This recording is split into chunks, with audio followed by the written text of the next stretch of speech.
Good afternoon. This is Donna, and we are live in Cincinnati, Ohio. Okay, guys, and I just have to tell you, I am in Lori Foster's suite. I'm just saying. I feel like I'm sitting back too far. I'm fading behind you. So she is going to share a little bit about herself, and then this entire conference is facilitated and sponsored by her, and we just want her to share a little bit about her books and about herself. So just share anything. We're just happy to be with you. Sure. So I write somewhat sexy contemporary romance, not erotica, but it is explicit. Somewhat funny, or at least the dialogue is. I'm not like a Jill Shalvis funny, but I try to keep things as light as I can. And the next book out, the next trade size book out will be Cooper's Charm, July 31st, set in an RV park. My publisher wants me to say resort, but it's an RV park. And then the next single title will be Driven to Distraction, which is going to be a first book in a brand new series of private couriers. Oh, yeah, very good. Yeah, fun. And then Cooper's Charm. Cooper's Charm that's the set in the RV book. Yeah, I'm looking forward to that. Yeah. Did I not call it the right name? Because I get myself very confused. I can't keep track of my own titles sometimes, especially here in the middle of this event. Yeah. You know, you kind of get that conference blindness. Oh yeah. So. And that's the book that the proceeds are donated? No, that's Tucker. Oh, so Tucker. Okay. Yeah, I don't think I have any promo here for Tucker. Tucker is part of the Buckhorn series. Okay. And it's a novella, so it's a short one, but the advance and all royalties for the life of the book, and so far all of my books are still living, which is really nice to say, they will go to a local no-kill animal shelter, which is the Animal Adoption Foundation, aafpets.org. Okay. And here's one. I can show you one. Sweet. So this is Tucker.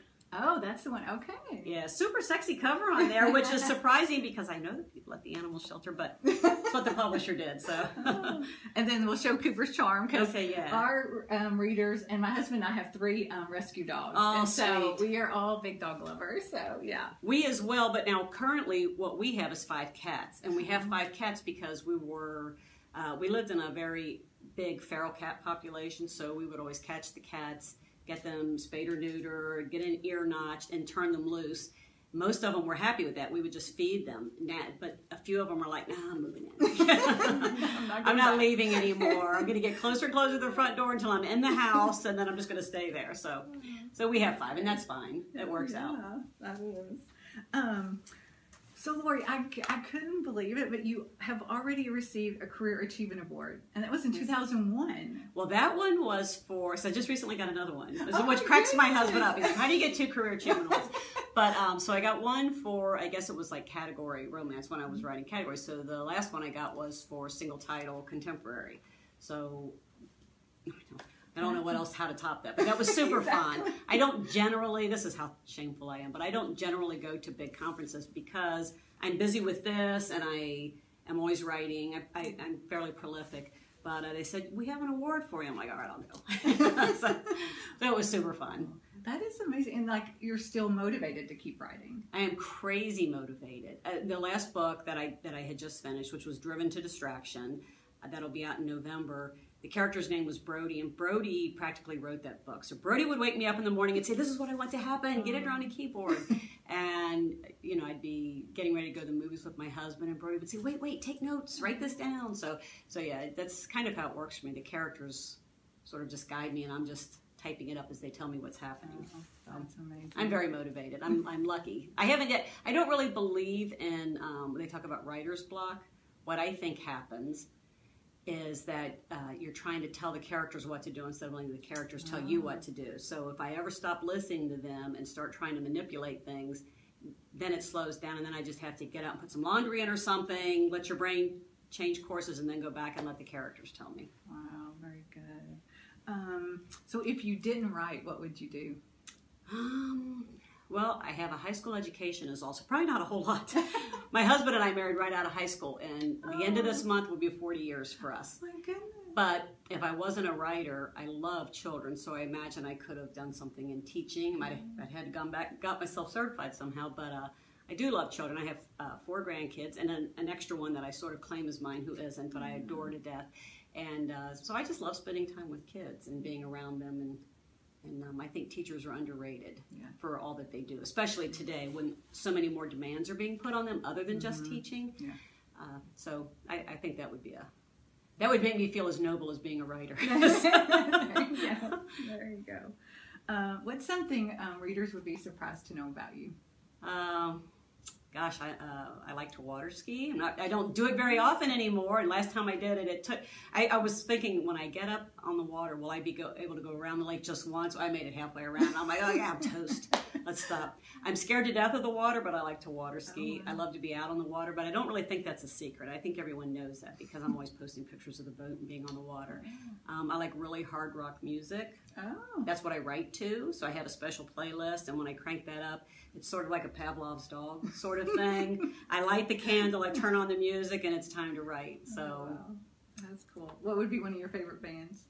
Well, I like Korn a lot, but I think Kid Rock's probably my favorite. Oh, yeah. Whatever he does, whether it's hard rock or country or whatever, I just think he's pretty amazing. He did a great interview with Dan Rather. Every interview he does is so relaxed, and he loves the military so much, so I have huge respect for that.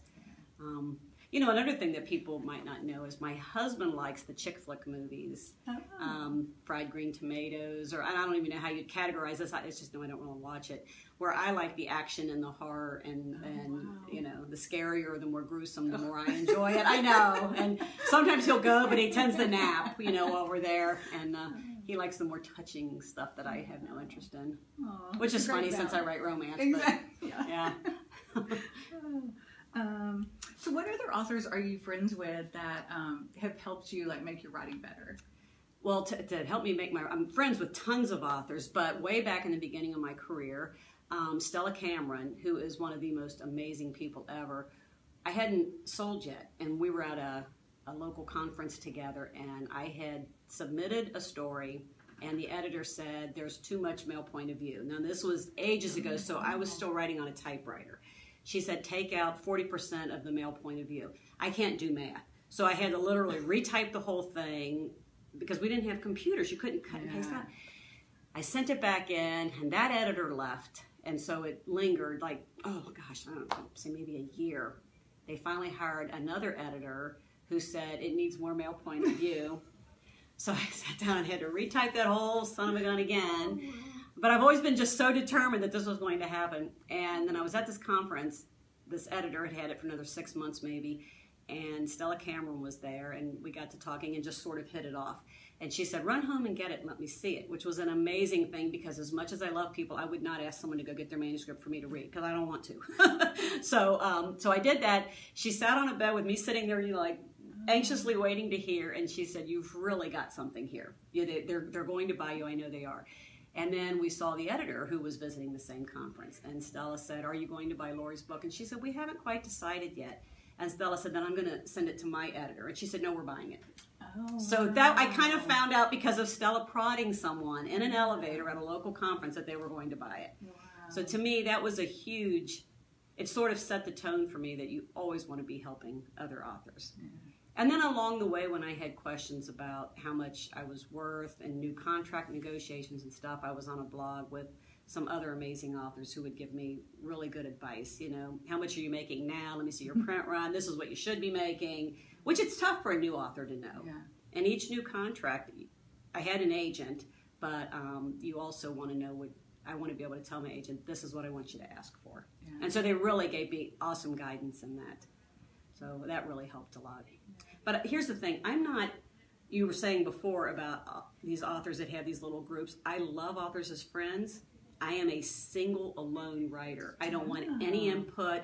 I don't talk about my book or show my book to anyone, nothing in any detail, until it's done and in print. Oh, wow. And ages ago, an editor I had said, you don't play well with others, because I don't want input on it. I just want to write what I want to write. And I've been extremely fortunate, knock on wood, that I've been able to do that.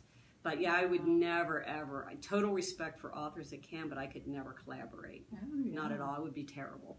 I would be like, no, I don't like your idea. I'm going with my idea.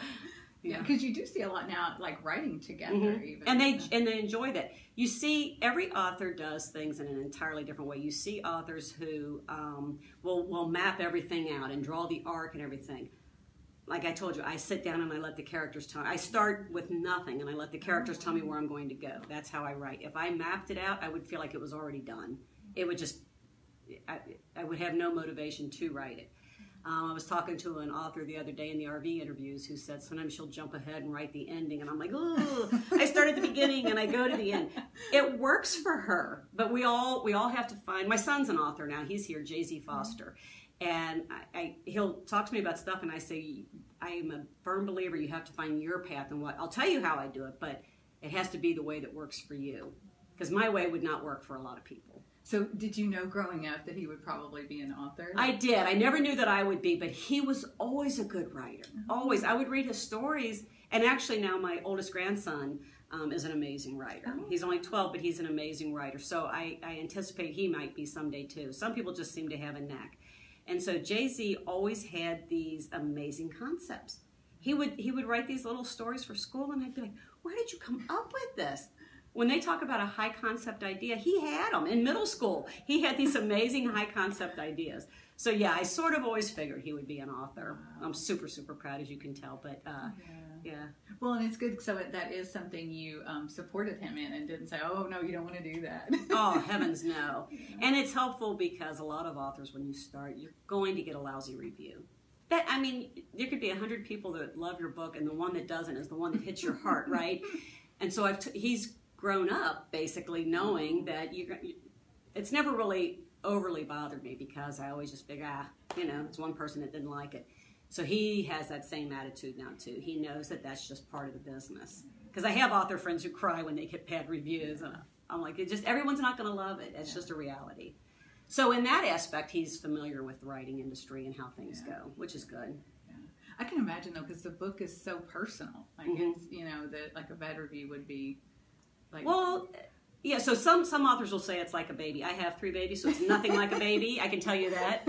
It's not even as important as my cats. I love writing, but I have a very priority system, right? So my husband and kids are up here. My grandkids are up here. Then my pets, and all my other family. And then it's like books are down here. I love it. But could I still be a super happy person if I never sold another book? Yes, I would still be a super happy person. I really want to keep selling books, so you guys keep buying them. I really want to sell books, but I would still be a super happy person. So I don't liken it to having a child, although it takes about 9 months to birth that book. But so I don't compare it that way. But I just recently had someone on Tucker on this little benefit book. They wrote a 1-star review. They wrote a 1-star review for the book saying that they didn't like the character names, and they said, I'll admit I haven't read it yet, but these names are so bad I'm giving it a 1-star review. And I'm like, so that irks, right? And then I guess some readers complained or something because it's missing now, or maybe Amazon just took it down. But so my husband passed me a note about pre-order. Oh yeah, so Harlequin. Yeah, I'm glad he said that. So for this book. Harlequin has a Gleam promotion. You know what Gleam is? It's on my website. I don't really know what it is either. I just know they did it. So anybody that pre-orders the book, they're donating, I think, $1. Is that right?